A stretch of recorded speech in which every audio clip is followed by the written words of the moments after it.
Nobody told Maya Carter that the most dangerous thing she would ever walk into was not a boardroom.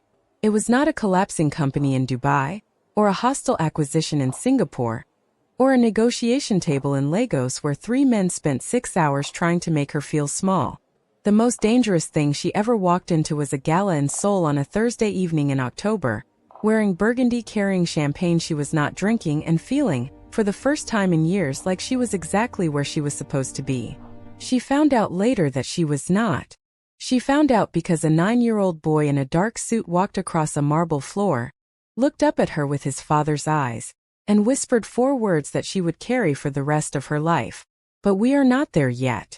First, you need to understand the room she walked into, and the man who built it. Adrian Park moved through that gala the way water moves through a space it has decided to fill, effortlessly, completely, leaving no dry corner. He was broad-shouldered and classically handsome, the kind of man whose confidence had aged so well it no longer read as confidence at all. It just read as fact. He had the laugh of someone who had learned early that rooms follow whoever laughs first. He had the handshake of a man who wanted you to leave the interaction feeling like you had just been chosen for something.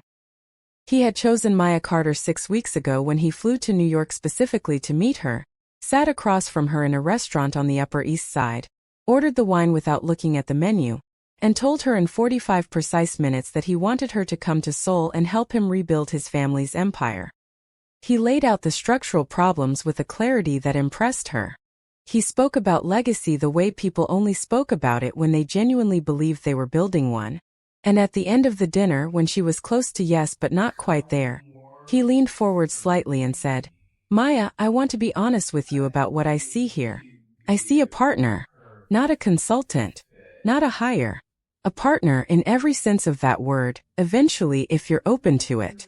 She was 34 years old and she had been in boardrooms her whole adult life and she had never once been offered a family empire.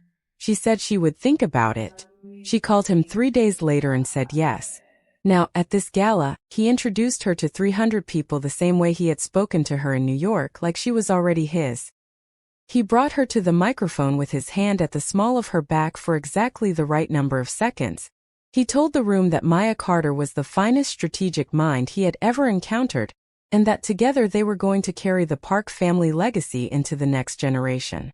The room applauded. Men in suits turned to assess her. Women in gowns offered smiles that were also measurements. She smiled back at all of it and said exactly the right things, because she had been saying exactly the right things in rooms like this since she was 22 years old and she was very, very good at it. What she was also doing the whole time was watching a man across the room who had not come to the microphone. He stood near the far window, slightly apart from the nearest cluster of guests, holding a glass of water he was not drinking. He was leaner than Adrian and quieter in a way she noticed from distance. Not shy, just removed. The way of a man who had decided some time ago that the performance of this kind of evening was not worth the energy it cost. Daniel Park. The older brother. The rightful heir. The man Adrian had flown to New York to build a case against. She had been briefed on Daniel thoroughly. Erratic since his wife's death 4 years ago. Had to be physically removed from a board meeting after losing control. Reckless acquisition decisions reversed mid-process. Drinking in ways that were noticed. Increasingly paranoid, isolated. Not the person who should be trusted with an empire that employed 1,400 people across 3 countries. She watched him across the room and filed it all. He looked tired, she thought. But then tired people could also be unstable people. She had seen it before. She looked away. She did not see the moment 20 minutes later, when a board member named Zhang, silver-haired, self-important, the kind of man who used powerful people's children as casual conversation, leaned toward the person beside him and said something that made both of them glance toward the window where Daniel stood. She did not see Daniel's eyes find Zhang. She did not hear what Daniel said to him, she only heard the result, which was the quality of silence that falls in a small radius when someone says something that ends a conversation permanently. She turned at the sound of it. Daniel was looking at Zhang with an expression that was cold and flat and absolutely final. Zhang's face had reddened. He turned away quickly. The people around him found other conversations. Maya watched Daniel turn back to his window. She thought, so the reports are accurate. She took a sip of her champagne. She filed it. What she did not know, what she would not know for weeks, was what Daniel had actually said. She would find out later, at 2 in the morning, sitting at the foot of a 9-year-old's bed, that Zhang had spent 3 months telling board members that Daniel's instability was affecting his son, that Leo was falling behind in his schooling because his father was too distracted by his own grief to parent properly, that perhaps when the inheritance decision came, someone should consider whether the boy was being properly cared for. What Daniel had said to Zhang quietly and finally was, "Say my son's name in a boardroom one more time and I will make sure your grandchildren read about it." If Maya had known that, the entire next 2 months would have been different. But she did not know it yet. She only saw a man shut down a room with his eyes, and she thought what Adrian had trained her to think.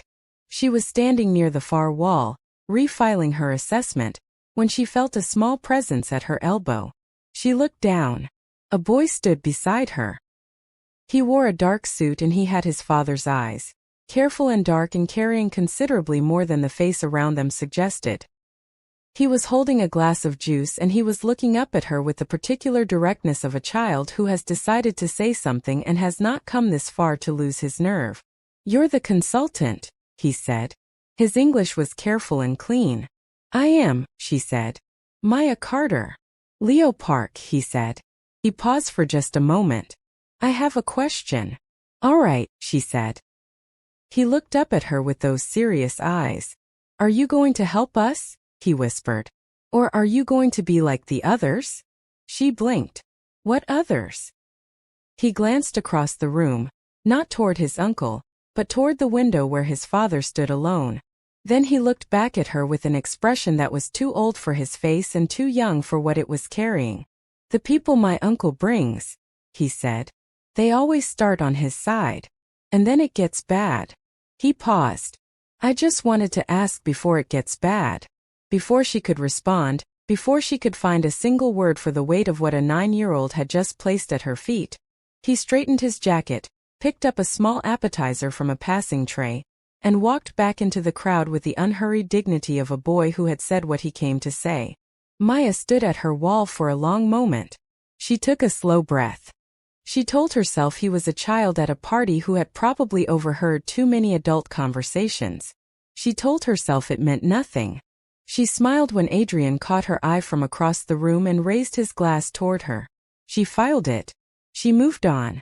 She did not know yet that she had just been warned by the only honest person in the building. She called her best friend Denise from the car on the way back to the hotel. Denise answered on the first ring. "Tell me everything." "The gala was fine," Maya said. "Maya. It was a good event. Adrian introduced me well. The room received it well." "Maya Renee Carter. I have known you for 11 years. You are using your professional voice at 11:30 at night, which means something happened. Tell me." Maya looked out the window at Seoul sliding past.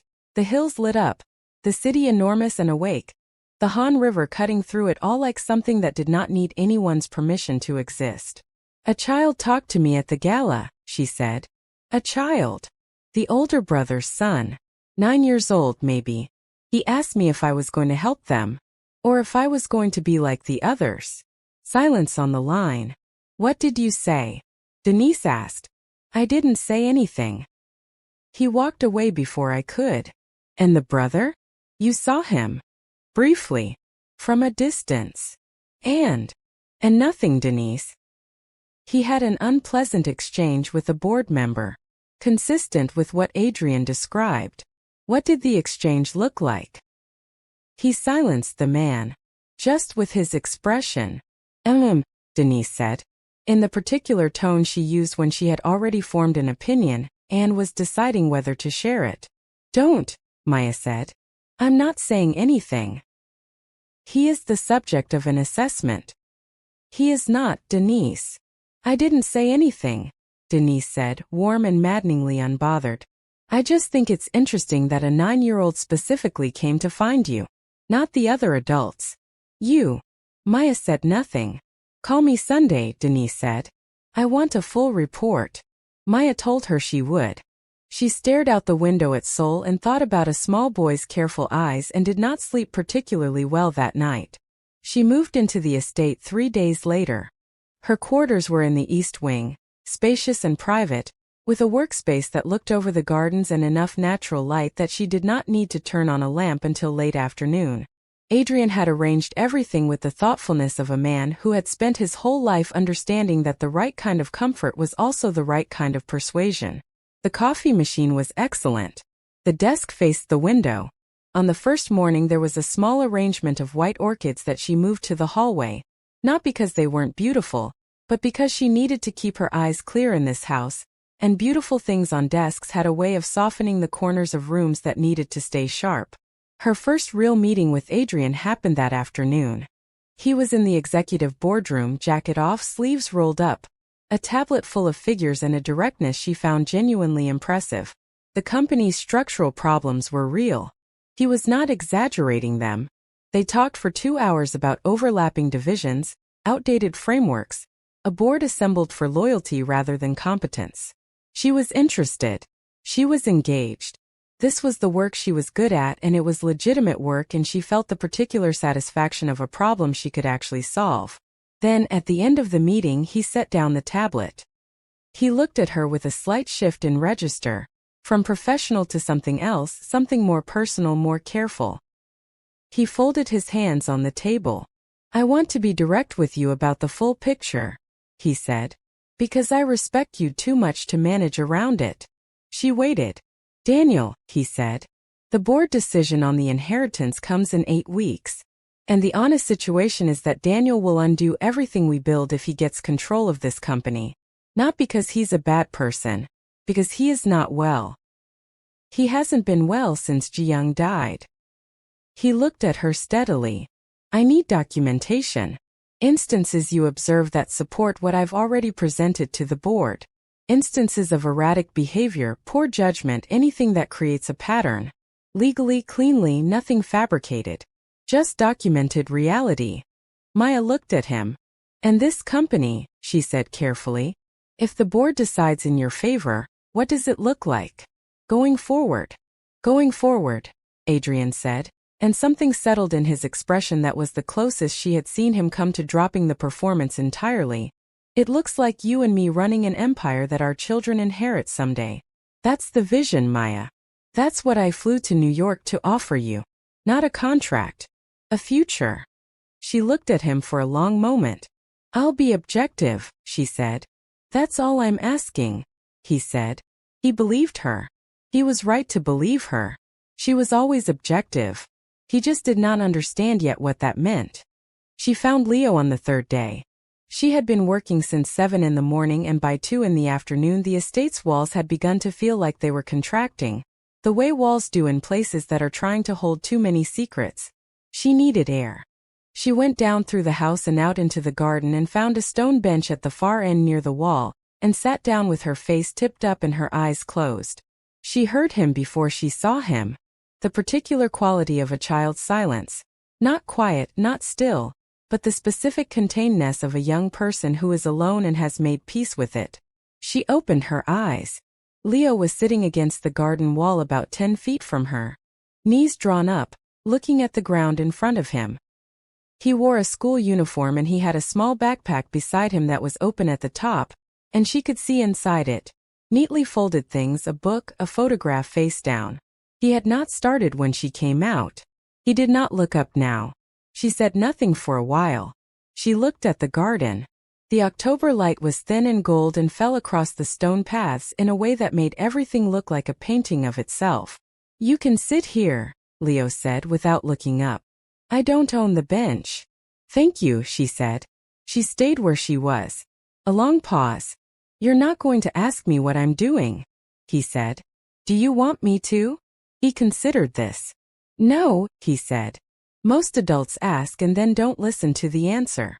"Then I won't ask," she said. He looked at her sideways then for the first time. Assessing. She let him assess without doing anything about it. "The other consultants my uncle brought didn't come outside," he said. "They stayed at their desks." "I needed air," she said. "The air inside is the same as the air outside." "The air inside," she said, "has a lot of people in it." Something shifted in his face. Almost a smile. Not quite. That's true, he said.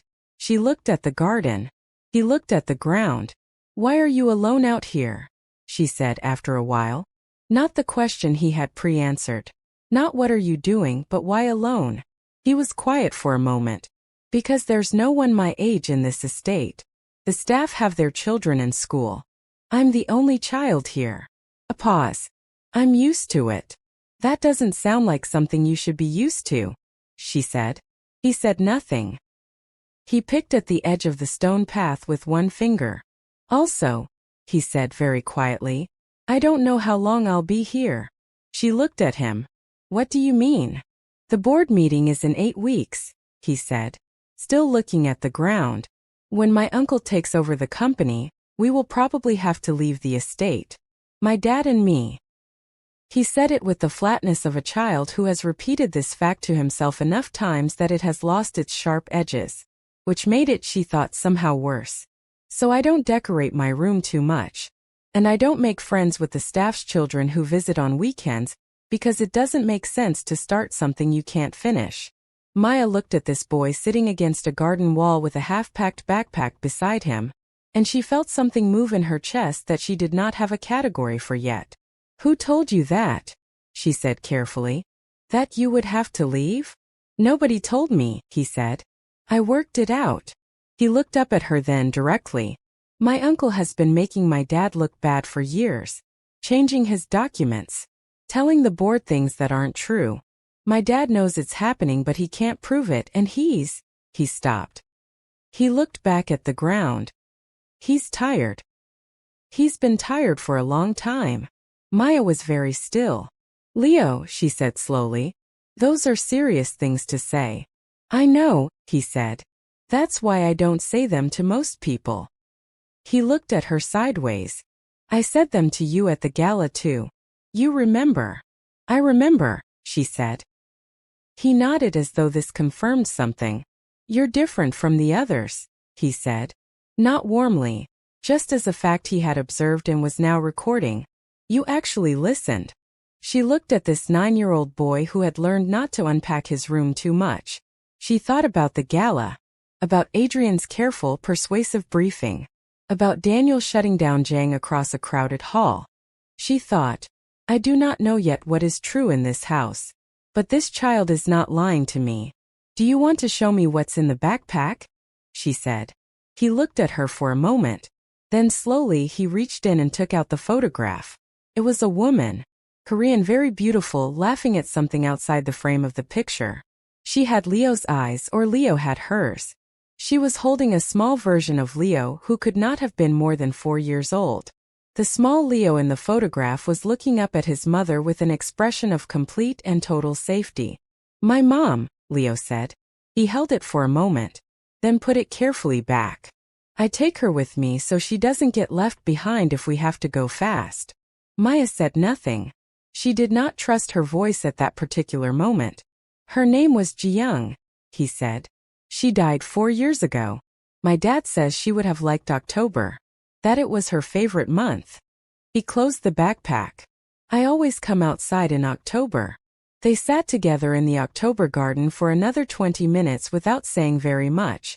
When Leo eventually stood to go inside, he looked at her one more time with those careful eyes. You should know, he said, that my uncle's consultants usually stop coming outside after the first week. They get too busy doing what he asks. He paused. I hope you keep coming outside. He walked back into the house. Maya sat on the bench alone for a long time after that.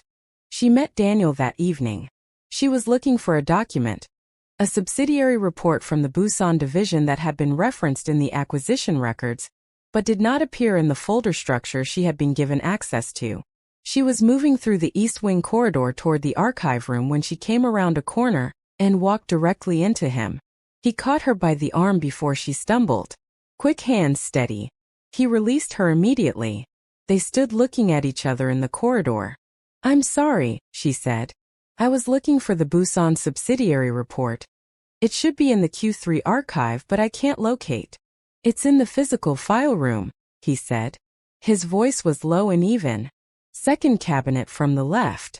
Adrian moved the physical copies last quarter. He looked at her for a moment. You're the consultant. Maya Carter. He nodded. He seemed about to say something else, then didn't. He looked at her with that same quality she had noticed from across the gala room. Not cold, not hostile, but the particular expression of a man who has learned to measure a situation fully before responding to any part of it. Leo spoke to you today, he said. She looked at him carefully. He found me in the garden. Something moved in his face. He does that. He finds people in the garden. A pause. What did he say? She considered. He told me he wasn't sure how long he'd be here, she said carefully. And he showed me a photograph of his mother. Daniel was quiet for a moment. Something passed through his face that was very controlled and very painful simultaneously. The face of a man managing something that is too big to be managed but must be managed anyway. He carries that photograph everywhere, he said quietly. He has since she died. I know, she said. And then before she could think about whether it was professional, he said he takes it with him so she doesn't get left behind if they have to leave quickly. The corridor was very still. Daniel looked at the wall past her shoulder. His jaw was tight. He is scared, Maya said quietly. He's 9 years old and he's scared, and he's been alone with it. I know he's scared, Daniel said. And the way he said it, flat, exhausted, the way you say something you have been failing to fix for a very long time, made her chest hurt. I don't know what to do about it. He looked at her then directly with those careful dark eyes. I don't know what to do about most of it anymore, honestly. My brother has been building this case against me for years and I can't prove any of it, and the board meeting is in 8 weeks and… He stopped. He straightened slightly. Hopefully I can take care of Leo properly when this is over, and we are sent out of this place. Why would you give up? She said. It came out more sharply than she intended. The process is supposed to be fair.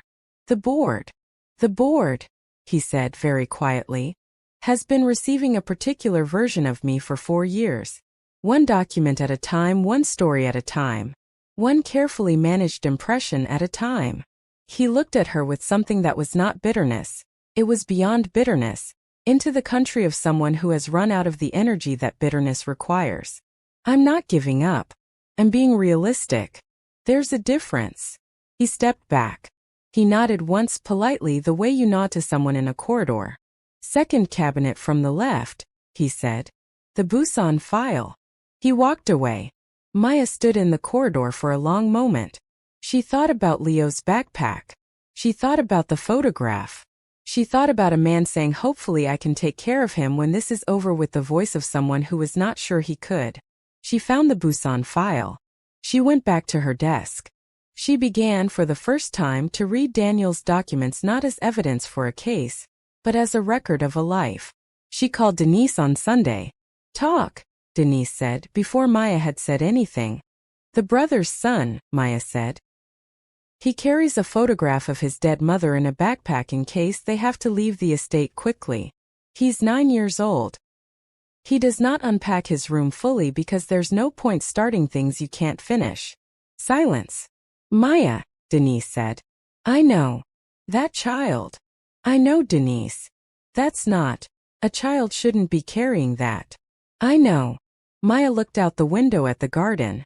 It was evening and the lights had come on, soft and amber. I talked to the father briefly. He said something like, hopefully I can still take care of Leo when this is over and we're sent out of here.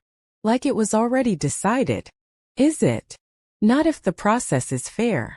But someone has been working on making it unfair for a long time. A pause. I'm starting to think I was brought here to be part of that. Denise was quiet for a moment. Then, what are you going to do? I'm going to be objective, Maya said. Maya. Which means I'm going to find out what's actually true. A long pause. The brother, Denise said carefully. Tell me about him. He's guarded, tired, clearly carrying something very heavy for a very long time. Maya paused. He has his son's eyes. Or his son has his. Denise said. Don't, Maya said. I'm just listening. Denise said warmly. Call me Thursday. Over the next 2 weeks, Maya read everything. She was still attending Adrian's briefings, still submitting the structured reports he requested, still performing the role of an objective consultant with no stake in the outcome. She was good at that performance. She had been performing objectivity her whole career, which meant she had long ago learned the difference between the performance and the real thing. The real thing, when she applied it to 4 years of Park family records, told her a story that was not the story she had been hired to build. She did not find it dramatically. She found it the way you find dry rot in an old house, one small thing that seems off, then another, then the slow sick understanding that the structural problem is everywhere. A memo attributed to Daniel's office that, when she traced the internal document codes, originated 2 floors below him. Meeting minutes recording his vote as absent when the attendance log showed him present. Performance reports filed on his divisions just slightly too late to influence the decisions they were supposedly informing. Each thing alone was explainable. Together they built a portrait of a man who had been slowly, carefully, expertly made to look like someone he was not. She was sitting with this at 11:30 one evening when she heard a quiet knock at the open door of the study. Daniel was standing there. He was holding 2 cups of tea. He looked at her for a moment, at the documents spread across her desk, at the particular careful way she had arranged the papers, comparative side by side, the pattern visible to anyone who knew how to read it. He came in without asking. He set 1 cup in front of her. He sat in the chair across from her. He turned off the overhead light so that only the small desk lamp was on, and the room became amber and small, and outside the estate was dark and quiet. They sat with their tea. You're reading them differently now, he said after a while. She looked up. The documents, he said. The way they're arranged. You're not building a case anymore. You're reading a record. She looked at him for a long moment. I'm being objective, she said. He almost smiled. Almost. That's not the same as what Adrian thinks it means, is it? No, she said. It's not. He looked at his tea. She looked at hers. Tell me about the board meeting, she said. The one 2 years ago. What actually happened? He was quiet for a moment. I walked in with a presentation on the Busan acquisition. Numbers I had prepared myself, checked twice, filed in advance. When I started presenting, the numbers were wrong. Not slightly wrong, systematically wrong, in the specific way that makes a competent executive look incompetent. He paused. I knew they had been changed. I knew it while I was standing there. And I was so tired that day. Ji-young had been gone 2 years and Leo was struggling, and I had been watching things go wrong for so long without being able to prove any of it. And there I was in front of the whole board presenting numbers that weren't mine. He looked at his hands. I raised my voice. Once. I should not have done even that. But I raised my voice and the room went very quiet, and my brother said, perhaps we should continue this another time. And they removed me, and that is the story everyone knows. Who changed the numbers? She said. He looked at her. I cannot prove it. I know you can't, she said. I'm asking what you know. He held her gaze for a long moment. The same person who has been changing everything else, he said. For 4 years. The room was very quiet. Outside, Seoul was dark and enormous beyond the garden walls. Tell me about Ji-young, she said. Gently. He was still for a moment. Then he set his cup down and leaned back slightly and looked at the ceiling. Her name was Ji-young, he said. She was funny. She was smarter than me and she knew it, and she was kind about it, which was a particular thing about her. Being kind about the way she was better than you. He paused. She died 4 years ago. A robbery, according to the police investigation. She was coming home from a dinner she had gone to alone because I had a meeting I couldn't move. He stopped. He looked at the desk. I have spent 4 years, he said very quietly, believing that if I had moved the meeting she would still be here.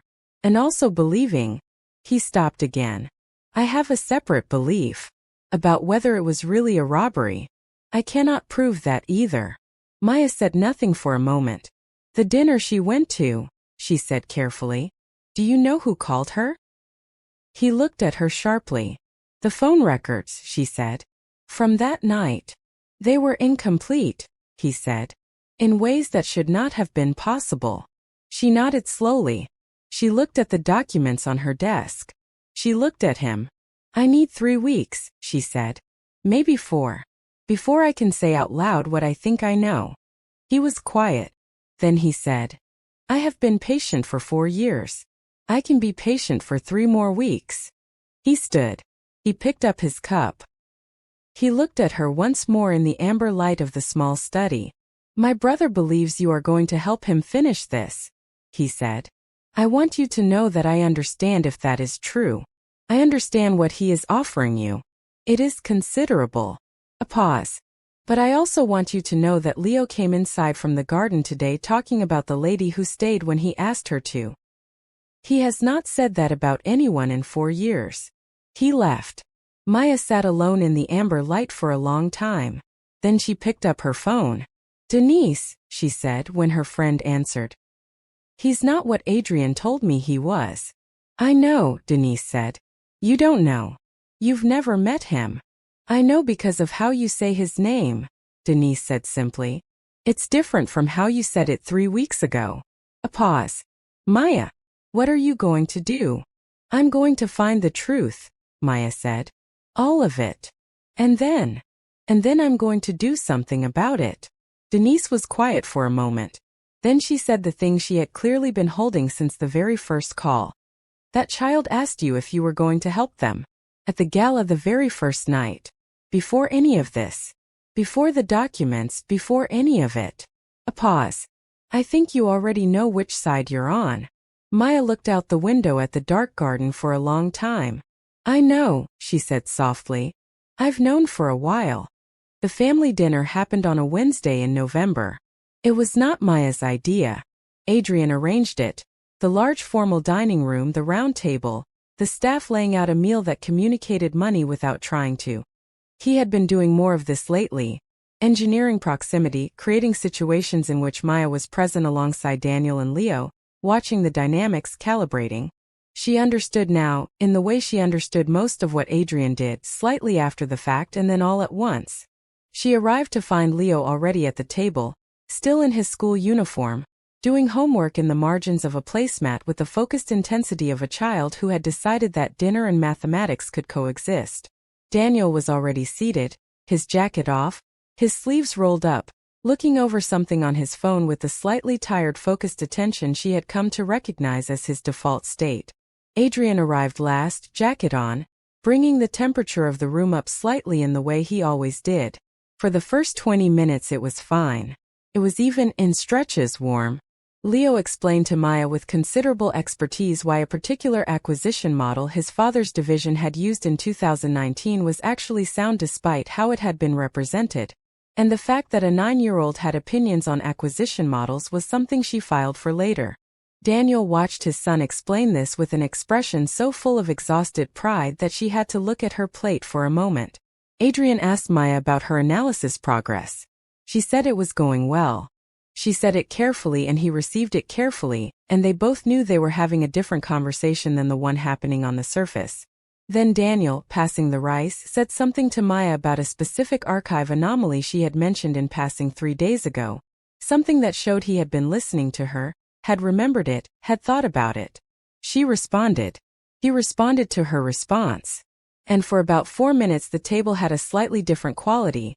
The specific warmth of two people who are in the middle of building a shared understanding and are aware of each other in the way of people who have been alone for a long time and have found, unexpectedly, someone who follows the way they think.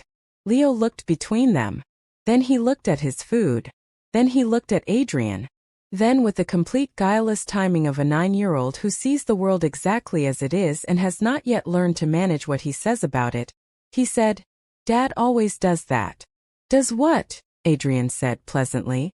Gets like that, Leo said, gesturing vaguely. With his voice. When he's around someone he likes.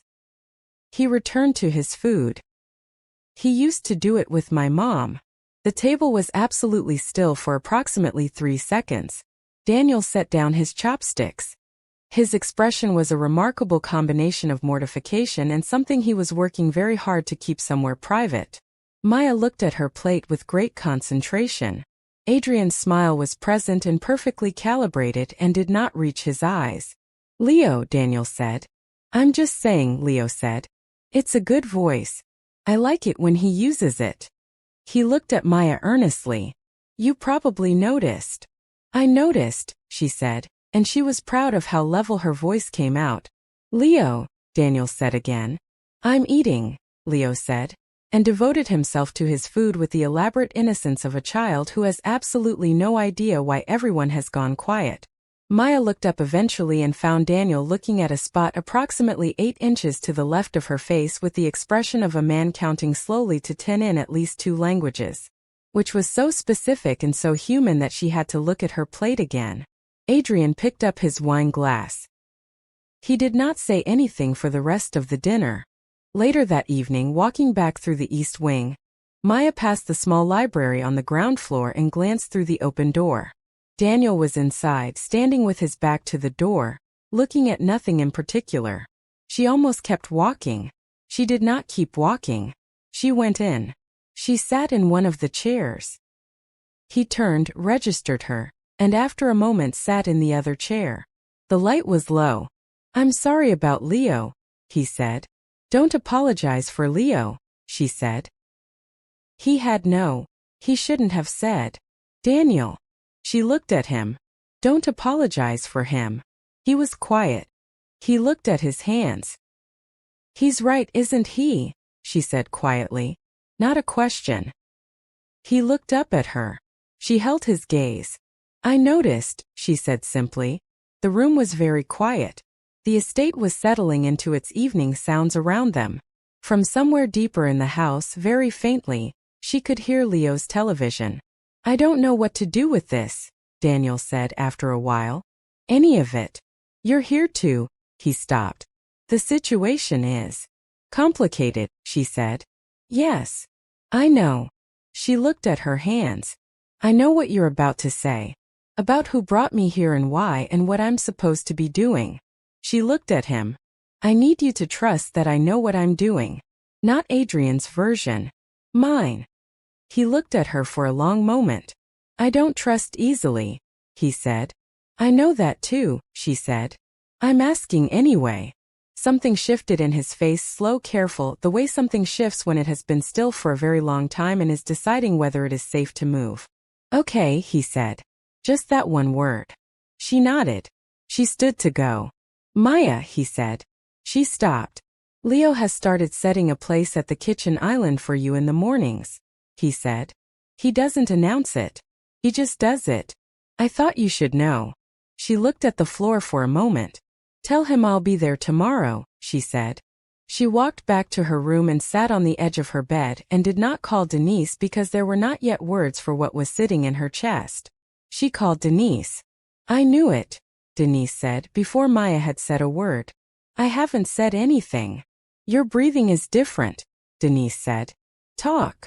Over the following 2 weeks, Leo began to break. It was not dramatic. It was quiet, the way real things break, in the margins of ordinary days. Maya noticed it before Daniel did, or perhaps she noticed different evidence of the same thing. Leo had always been composed in a particular way, the composure of a child who had decided at some point that being composed was the most useful thing he could be. Now the composure had small cracks in it. He was quieter than usual at breakfast. He had stopped talking about the board meeting with the analytical detachment he had used before. When the subject of the estate came up, even obliquely, even in passing, he went away behind his eyes for a moment. One afternoon she found him in his room. The door was open. He was sitting on his bed, and his backpack was open beside him, and he was going through it slowly, taking things out and looking at them and placing them in a separate pile. She stood in the doorway. What are you doing? She said. He looked up. Sorting, he said. What are you sorting? He looked at the pile.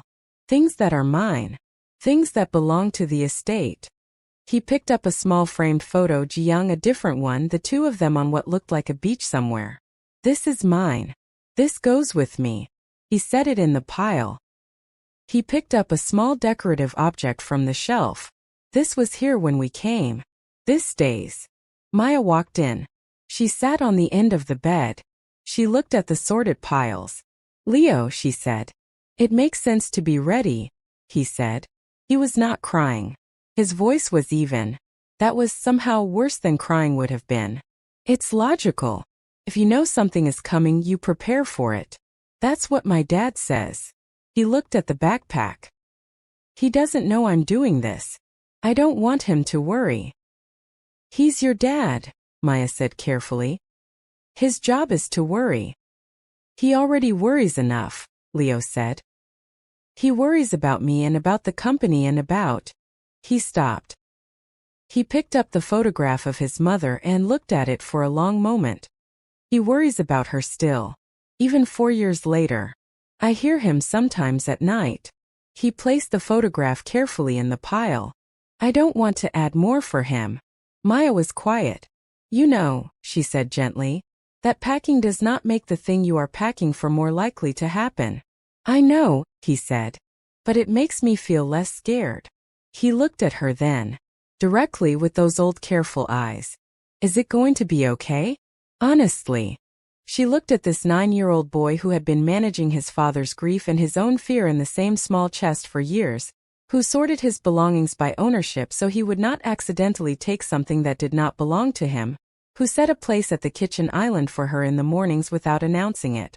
I am doing everything I can, she said. I promise you that. He looked at her for a long moment. Then he nodded. Okay, he said. Then I'll stop. He began putting things back. She helped him. Neither of them said very much. When the backpack was repacked and everything was back in its place, he looked at the room with a slightly different expression, not relieved exactly but quieter. Maya, he said. Yes. I'm glad you stayed outside that day in the garden. He picked up his textbook. Most people don't. She had the conversation with Adrian the following Tuesday. He had been monitoring. She knew he was always monitoring quietly and thoroughly because that was how he operated. He had noticed the kitchen mornings. He had noticed the library evenings. He had noticed at the dinner what Leo had said and what it meant, and he had been sitting with all of it and arranging it. He came to her office in the early afternoon with 2 coffees and his most approachable version of himself, warm, direct, slightly more personal than professional. He sat across from her. He set the coffee in front of her. He smiled. I want to check in, he said. Not about the work. About you. I'm well, she said. You've been spending time with Daniel, he said. Still warm. Not accusatory, more like concerned. And with Leo. Which I understand. Leo is, he paused. Leo is a remarkable child. It's very easy to get attached.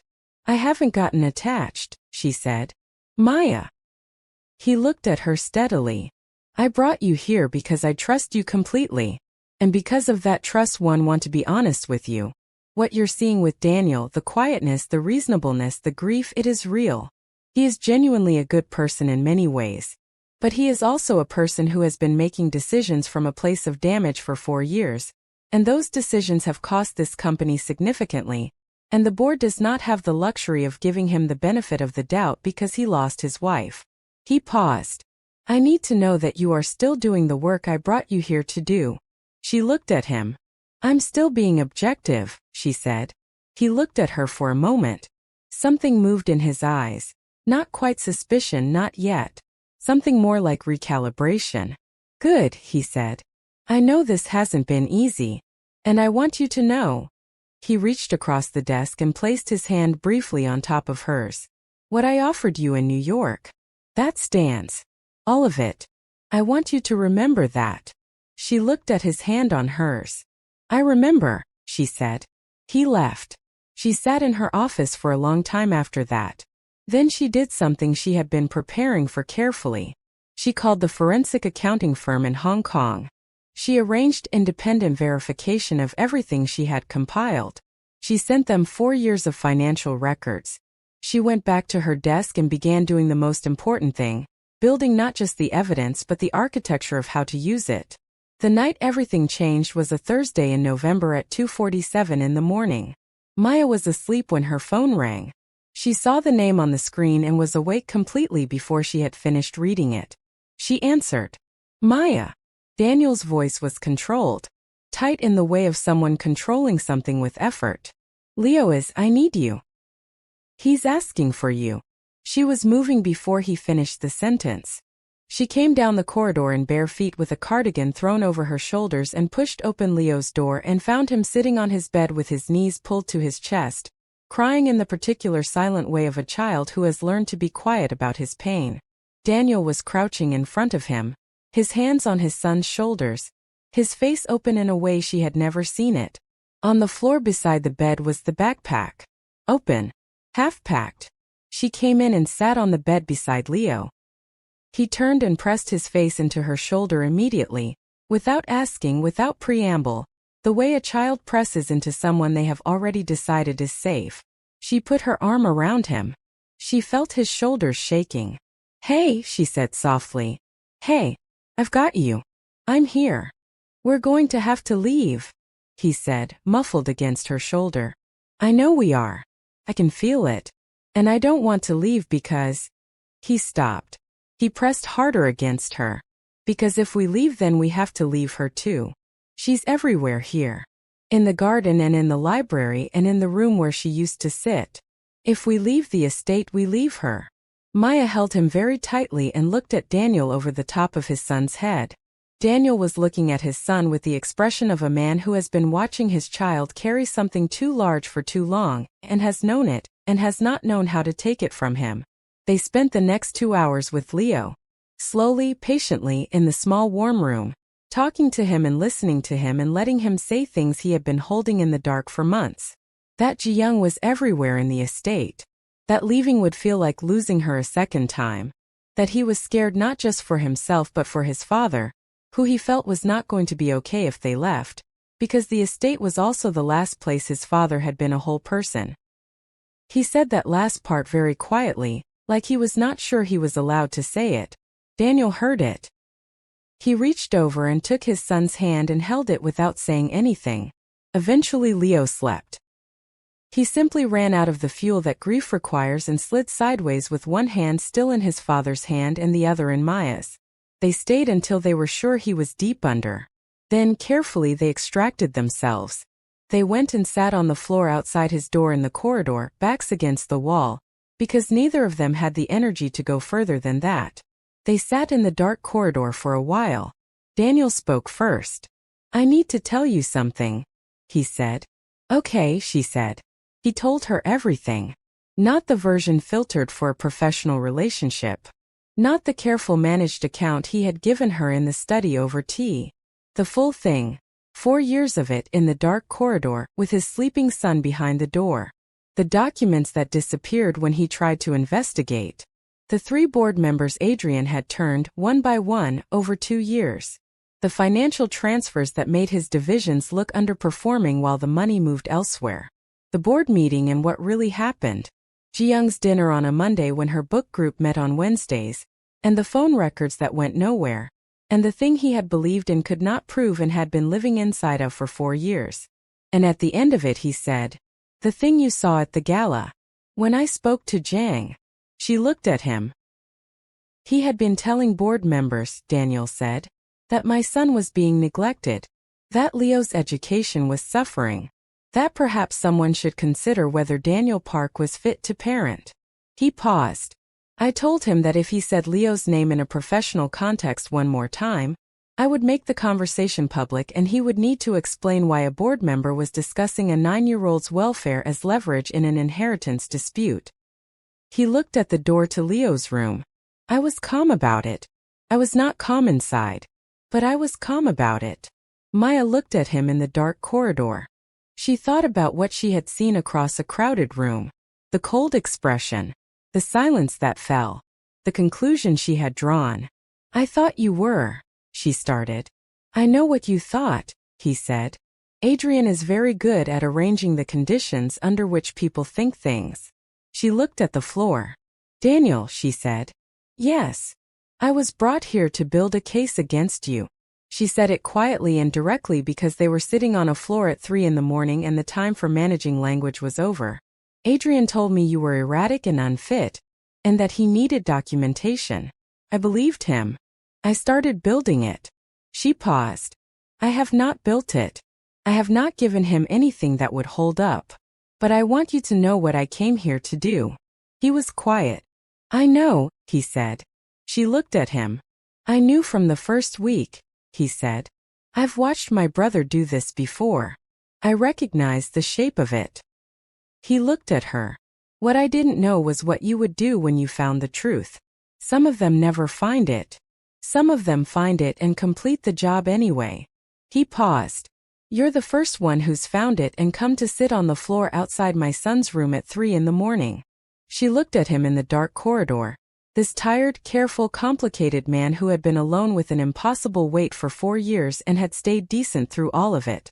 She thought about Leo's backpack. She thought about Ji-young in the photograph, laughing at something outside the frame. She thought about Adrian's hand on hers across the desk, and the future he was offering and the cost of walking away from it. I need to cry, she said. Not here. Later. But I need to tell you. I think I've been on the wrong side of this and I'm sorry. He looked at her. You're on the right side now, he said. That's what matters. They sat in the corridor for a while longer, not saying very much. Eventually they both stood, quietly, and went back to their separate rooms. Maya sat on the edge of her bed and pressed her hands over her face, and let herself feel the full weight of everything she had almost done. Then she called Denise. It's 4 in the morning, Denise said. I know. Maya. Denise, I've been on the wrong side. Her voice broke slightly. From the beginning. I came in here thinking I was doing legitimate work and I was part of it. The thing Adrian is doing to his brother.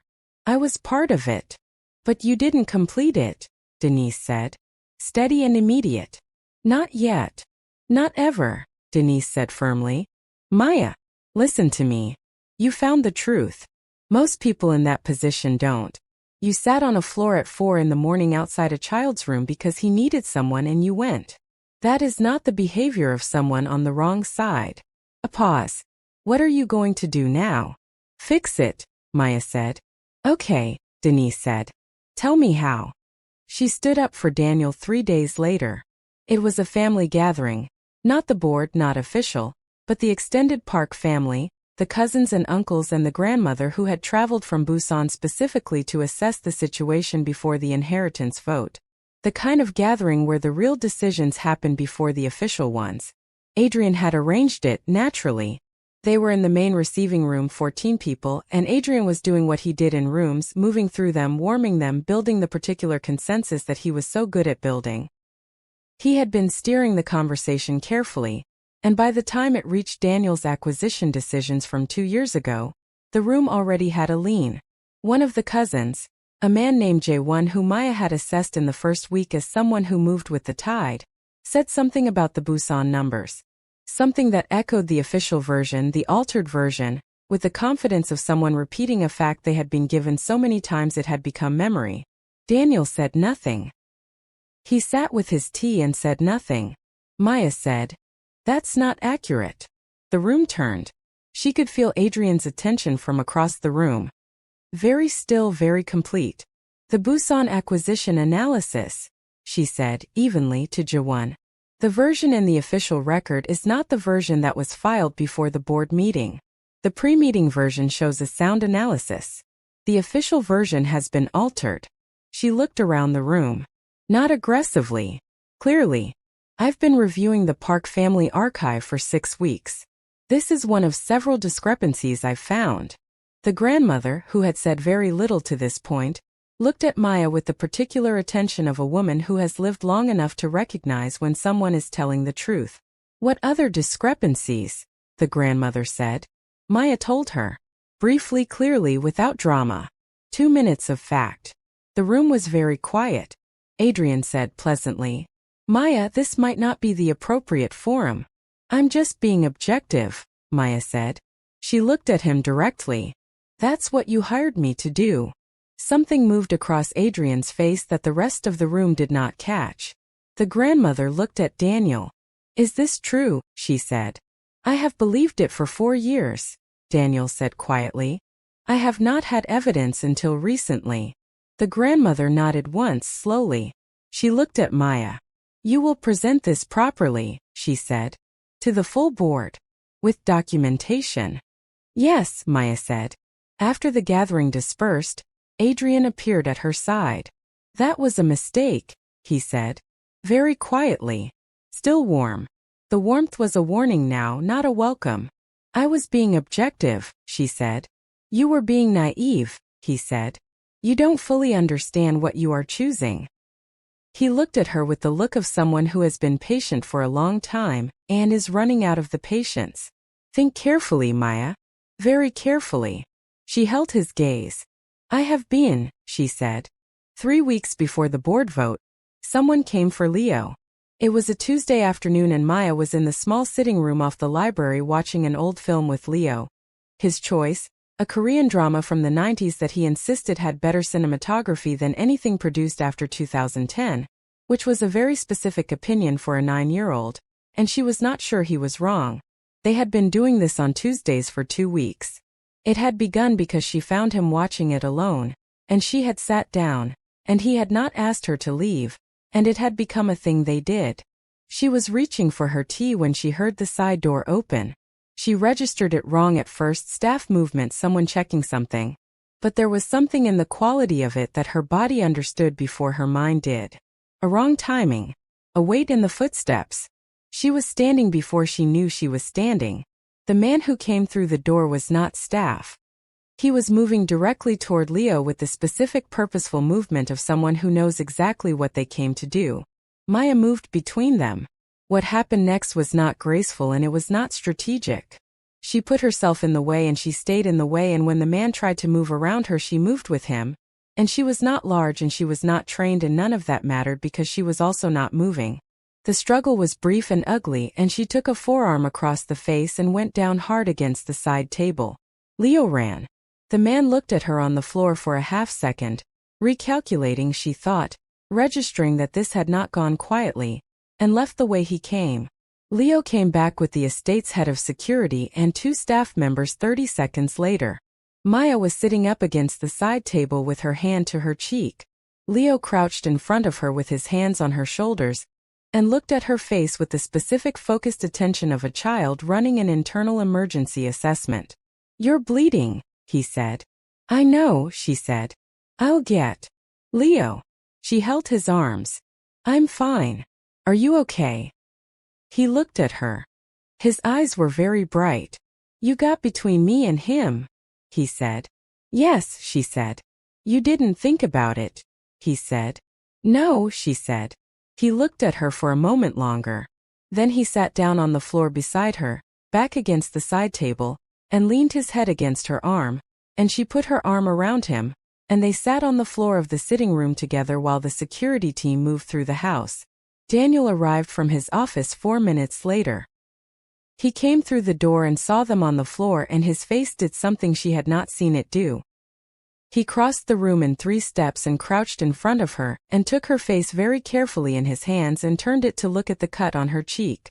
I'm fine, she said. He did not say anything. He looked at the cut.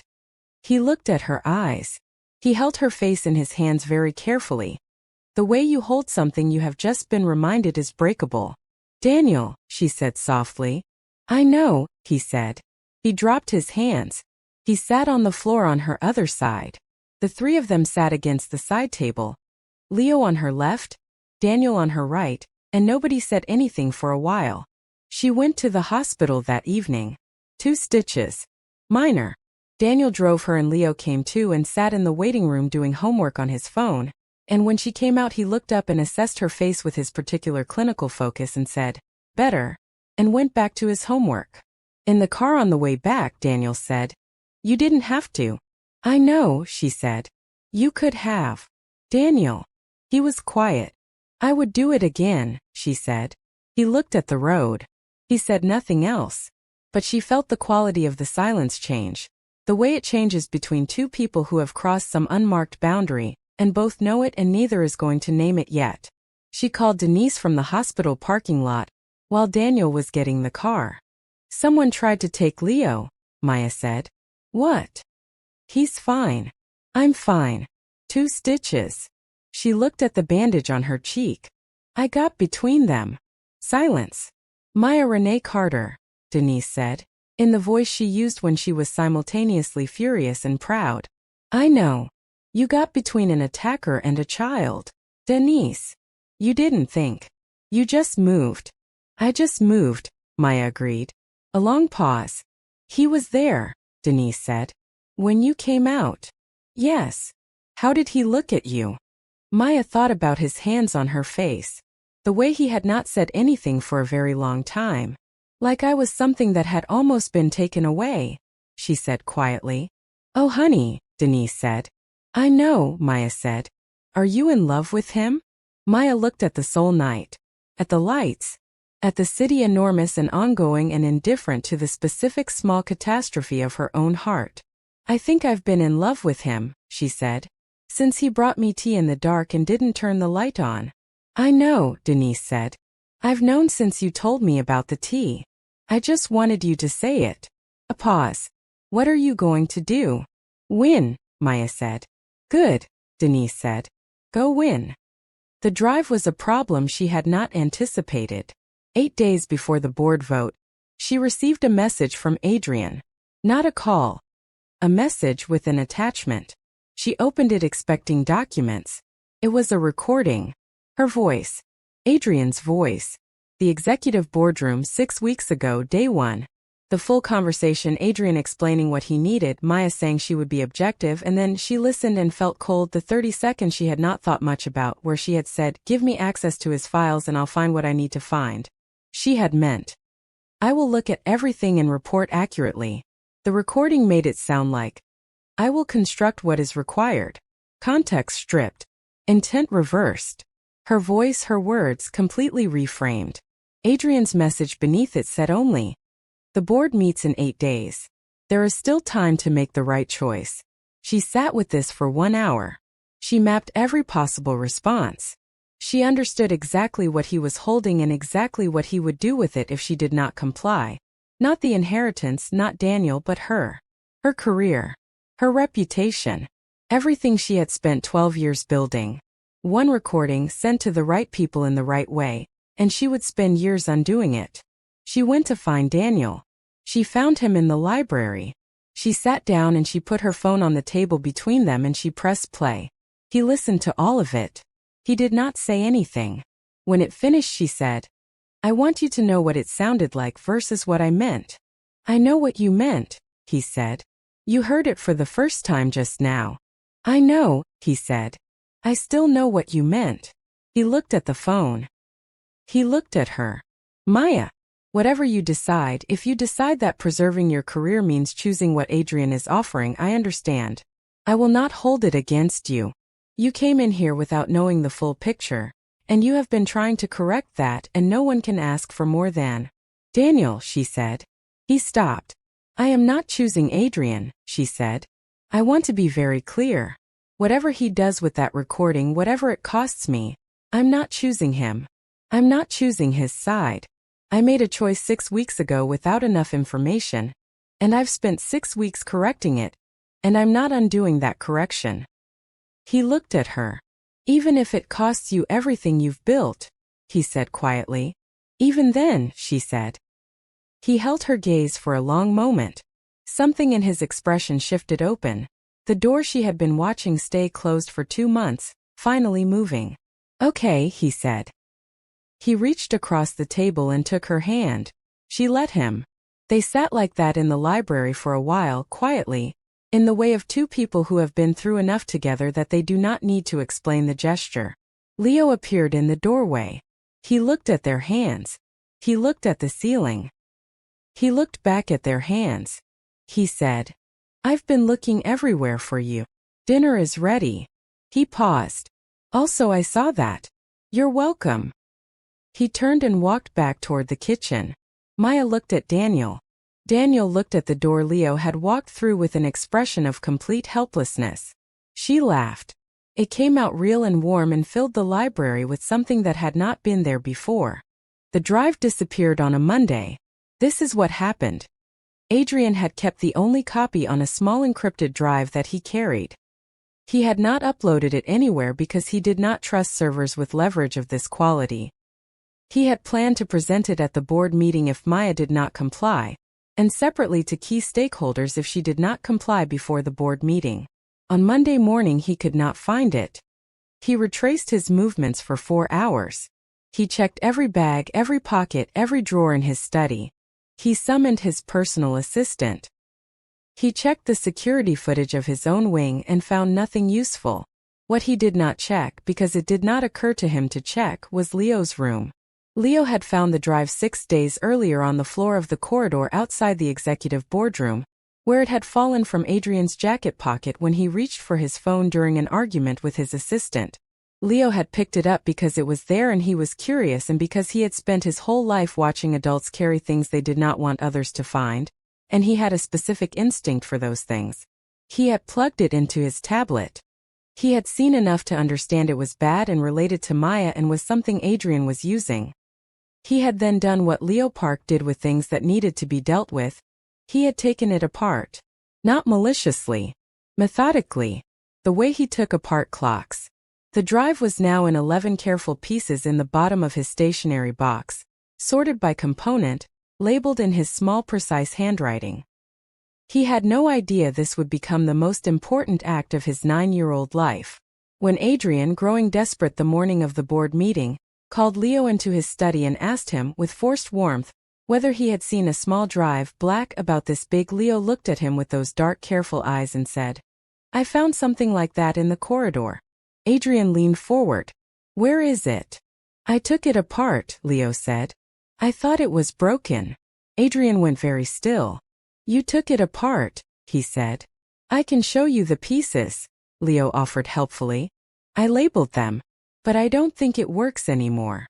Adrian looked at this 9-year-old boy for a long, terrible moment. Leo looked back with perfect composure. "Would you like the pieces?" Leo said. "I kept all of them." Later, Maya would ask Leo whether he had known what he was doing. Leo would look at her for a moment, and then he would say, with the particular expression of a child who has decided that plausible deniability is a concept worth understanding, "It looked broken." "Leo, I labeled all the pieces," he said. "Leo Park." He almost smiled. Just almost. "It looked broken," he said again firmly, and that was all he ever said about it. The board meeting was on a Wednesday morning. Maya walked in with the forensic accounting firm's verified report. For years of documented discrepancies, the testimony of a finance manager named Choi who had been pressured to alter records and had agreed to make a formal statement, and the full support of Director Yoon, who had been presented the material 2 weeks earlier and had spent 14 days being quietly, methodically furious about it. Adrian was there. Composed, jacket-buttoned, the confidence of a man who had a recording that would destroy his opponent. He looked at Maya when she came in with the warmth of someone who believes the outcome is already settled. She set up her materials without looking at him. She presented for 40 minutes. She did not editorialize. She did not perform. She laid the evidence in sequence, the financial trail, the altered documents, the timestamp discrepancies, the forensic verification, and she let it build the way evidence builds when it is real, which is quietly and irresistibly the way water finds its level. Adrian interjected 4 times. The first time he called it misinterpretation. The second time he suggested the forensic firm had a conflict of interest. The third time he looked around the table for support and found faces that were not offering any. The fourth time he said, "I have documentation that directly contradicts the objectivity of the consultant presenting this material," and reached into his jacket, and the room went quiet. He reached again. The drive was not there. He reached into his other pocket. His bag. He went through his bag with a thoroughness that began to feel, in front of 12 board members, like something else entirely. Director Yoon said, in a voice that was quiet and absolutely final, "Mr. Park, would you like a moment?" Adrian looked up. His face had done something that Maya had never seen it do. Something unmanaged, something real, the face of a man who has built his entire position on controlling the variables and has just lost control of all of them. "No," he said quietly. He sat down. The board went into closed session. She was in the garden when Daniel found her. Leo was beside her on the bench with his hands in his lap, looking at the November sky with the expression of someone who has been holding their breath for a very long time and is beginning, cautiously, to let it go. Daniel came down the path and sat on her other side. He said, "The board voted to appoint an independent review. Adrian has been removed from all operating positions pending investigation. Director Yoon is overseeing it personally." He paused. "It will take time. But it's done." Leo made a sound that was not quite words. More like a confirmation. "And the estate?" Maya said. "Ours," Daniel said. "For as long as we want it." Leo reached out and took Maya's hand. He held it without looking at her, just held it, in the way of someone confirming something they needed to confirm. She held it back. The three of them sat in the November garden for a while. The light was thin and gold and fell across the stone paths the way it had on the afternoon she found Leo sitting against the wall with his backpack open. The city spread out beyond the walls, enormous and ongoing. The estate was quiet around them in the way of a house that has finally exhaled. Eventually Daniel said very quietly so that only she could hear, "I want to ask you something." She looked at him. "Stay," he said. "Not for the restructuring. Not for the board. For us." He held her gaze. "For whatever this is." She looked at him for a moment. "I was already staying," she said. Leo, who had been sitting with elaborate unconcern on her other side, said, "Finally." He stood and brushed off his trousers. He picked up his bag. He looked at both of them with the expression of someone who has been managing a situation for 2 months and is relieved to be putting it down. "I told you at the gala," he said to Maya. "I told you to help us. You're very slow." He looked at his father. "She's very slow." "Leo," Daniel said. "I'm just saying, I told her at the very beginning." "Leo." He smiled. That rare, sudden, complete smile. The one that reorganized his whole face into something brilliant and unheld. "Welcome to the right side," he said. He walked back toward the house. She watched him go. She felt Daniel's hand find hers on the bench between them, warm and without performance, the hand of someone who had made a decision and was not hedging it. "He's going to tell this story at our wedding," she said. Daniel looked at her sideways. "Our wedding." She looked back at the garden. "He's going to tell it to everyone. At length. With opinions about the timeline." Daniel was quiet for a moment. Then he said simply, "Yes." Just that one word, containing considerably more than its size. They got married in March when the cherry blossoms came. It was a small wedding.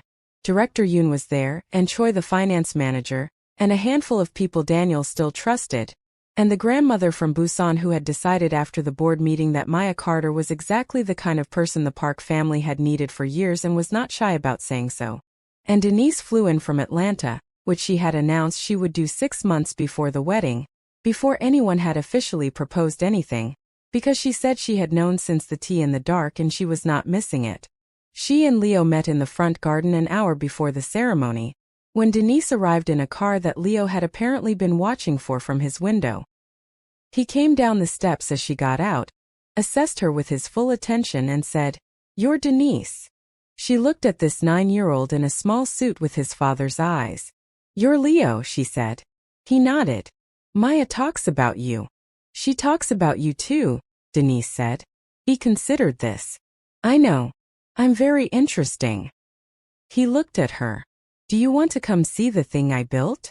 It's in the garden. It's a mechanism." "I want to see the mechanism," Denise said. They walked away together. Maya watched from the window, and when she turned back to the room and found Daniel watching her with that expression, the open one, the one without a door, she felt something settle in her chest that she had been waiting to feel since a Thursday evening in October when she walked into the wrong room on purpose and a boy in a dark suit looked up at her and asked if she was going to help. She had not known then what the answer was. She knew now. Daniel took her hand. "Ready," he said. "I've been ready," she said, "since the tea in the dark." He smiled at that. Real and warm and entirely unmanaged. The smile of a man who had come through something very hard, and had come out the other side of it with something worth more than anything he had almost lost. They walked out into the March light together. Behind them in the garden, Denise was asking Leo to explain the mechanism step by step, and Leo was explaining it in considerable detail, and Denise was responding with the engaged enthusiasm of someone who had been prepared to love this child for months and was now simply confirming what she already knew. The cherry blossoms had come early that year. They fell slowly across the garden paths, pink and unhurried, like something that had decided this was the right moment and was not second-guessing it. Some things, Maya thought, you spend a very long time getting to the right side of. And then you get there, and you look around at the garden and the man and the extraordinary child and the best friend who flew from Atlanta and the blossoms falling across the stone paths in the morning light. And you understand that the getting there was the whole story. Every wrong turn, every missed signal, every document that told you one thing until you looked at it carefully enough to see the truth underneath. It was all, in the end, exactly what it was supposed to be. She had come here for a job. She had stayed for something worth considerably more than any job she had ever been offered. And Leo had known it first. He always did. If you have been here since that gala, since the moment a boy in a dark suit found a woman at the wrong wall and asked her 4 words that changed everything. Drop a comment and tell us when you knew. When did you know which side Maya was really on? Like and subscribe because this family story is far from over. And you are not ready for what comes next.